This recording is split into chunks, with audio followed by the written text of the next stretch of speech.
The Xiaomi CC9 Pro is definitely turning some heads with that never seen before camera system. I got hands on very quickly with the Xiaomi CC9 Pro, or the Mi Note 10 as it's called outside of China. Another great phone from Xiaomi and some really good hardware upgrades. So first off, we have the much bigger battery than normal, much bigger than Xiaomi phones and much bigger than Android phones too. 5,260 milliamp hours.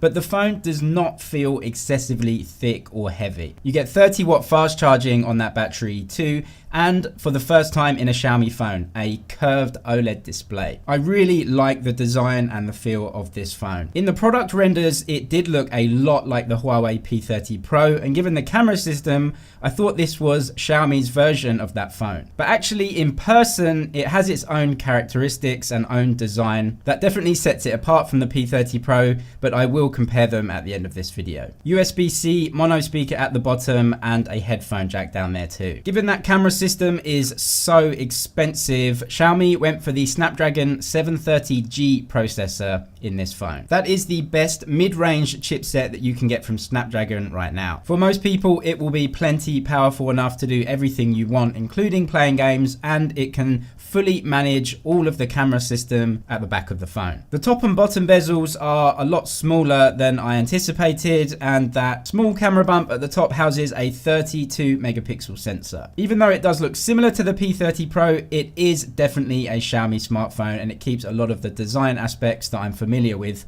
Xiaomi phones. As you can see, the curve is not extreme. It's certainly not the waterfall type displays that we've seen recently. So coming on to that penta camera system, the main event is a brand new massive 108 megapixel main camera sensor. You also get an ultra wide, a 2x zoom, a 5x zoom, and a macro lens. Of course, I will be putting this through a complete camera test. Subscribe if you want to see that one. The main camera takes 27 megapixel images as standard, which is a lot higher than most other camera phones.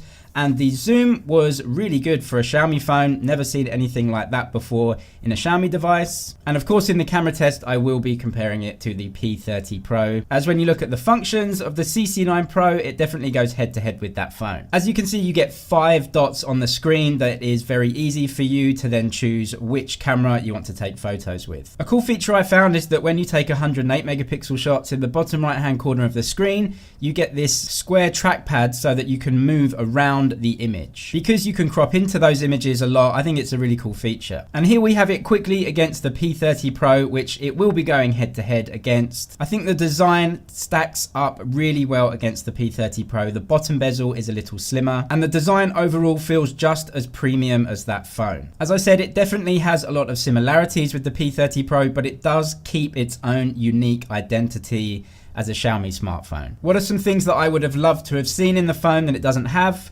There is no wireless charging, and I would have loved to have seen the latest processor in this one, but both of those things would have upped the price. As it stands, the cheapest option, in China anyway, comes at 2,799 RMB. The premium edition adds an extra lens to the main camera unit. That apparently boosts the performance of the main camera, making it able to go head to head on DxO Mark with the Mate 30 Pro. All in all, a fantastic phone. I can't wait to test it out and give you guys the camera test. Subscribe if you want to see that. That's it for now, but I'll see you in the next one.